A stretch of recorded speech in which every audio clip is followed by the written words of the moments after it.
Hi everyone, it is Cara the Bubblelush. So I wanted to do a quick, recap of cycle 1 because I'm getting ready to start cycle 2. I wanted to let you guys know that Thursday night I started taking Provera.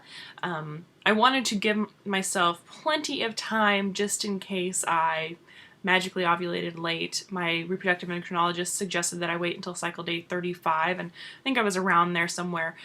Basically, I just wanted to plan out the Provera so that I would probably start my period on like Thursday or Friday, and that way I could spend the majority of those first like heavier days during my weekend. So that's kind of the motivation behind when I started my Provera. So I took the first pill Thursday night, which means I'll take it Thursday night, Friday night, Saturday night, Sunday night, Monday night.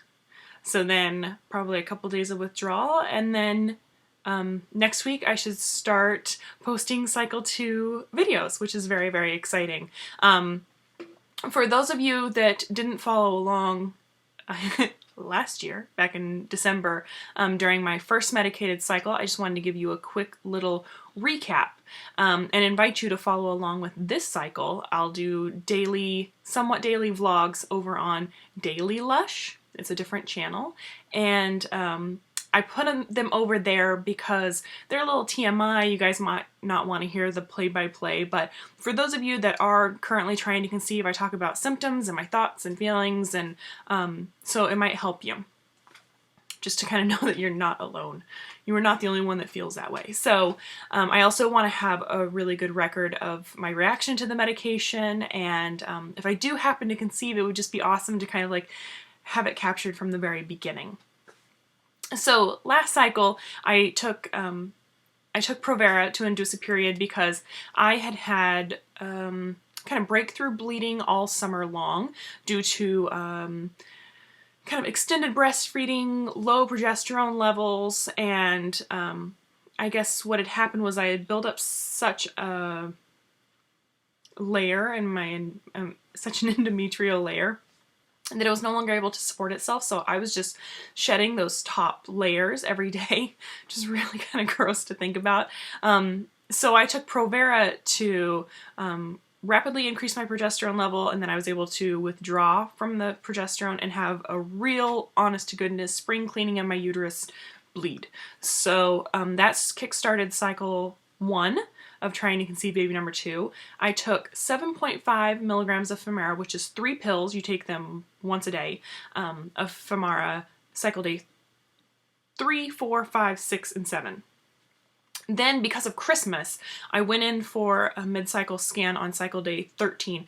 I usually respond a little later, and I test with OPKs leading up to the mid-cycle scan so I don't miss it. But so normally I probably would have gone in on the 14th, but because of Christmas being that weekend, I went in on the 13th. We found that I had a very thin lining. I think it was at like 5 millimeters, and they want to see it at 8. And so because of the thin layer, she knew that the hormones probably weren't where they should be, and she wasn't really expecting to see a good follicle, and she was right. I had 2. One was like 10 by 10, and one was 9 by 11. So she said it looked more like I was on cycle day, in the vlog I say it exactly, but I think it was like, she thought I was more on like cycle day 5 or 6. So maybe 7 or 8. Anyways, I wasn't where I should be. I was about 6 to 7 days behind. So she wanted to give me a few days, because the thought process is that a follicle grows 2 millimeters a day. So if they wanted 18 to 20 to time an IUI, then it needed to grow 8 to 10, so that's 4 to 5 days. So what we did was, it worked out well because of Christmas vacation that I could go in on a Tuesday. So we went in on cycle day 13, 14, 15, 16, 17. And I went in for a repeat mid-cycle scan with my reproductive endocrinologist. That first mid-cycle scan on cycle day 13 was with a new RE to the practice. I'd never met her before, but I really did like her. She was a little hurried, but once I asked her questions, she settled down and talked to me, so that was good. So on the 17th when I went in, I met with my reproductive endocrinologist, which was good because when she took a look, she couldn't find any follicles. So the thought was that either I had magically ovulated right before I went in there, which is highly unlikely considering I didn't have any signs of ovulation. I didn't have a positive OPK, nothing. or they were just reabsorbed. They were cysts and not real follicles. So obviously that was very disheartening, because when we were trying to conceive Hannah, every cycle on Femera I responded and grew a beautiful follicle at a great pace. And so this was kind of a blow to my ego, to my ovaries, and kind of to the whole process. But Chris's hypothesis is that when we were trying to conceive Hannah, I'd already had 4 cycles of clomid, so my ovaries were kind of like ramping up, and by the time they hit Femera, which was a really good fit for my body, they were like kind of ready to create a follicle. That's his non-scientific background thought behind it, but maybe he's onto something, honestly. So what we agreed with the reproductive endocrinologist to do is to do another cycle of Femera, exact same. Keep on the metformin, try to relax, you know, look at kind of like a low-carb diet, blah, blah, blah. And if I didn't respond to Femera again, then we would have the talk about switching to injectables.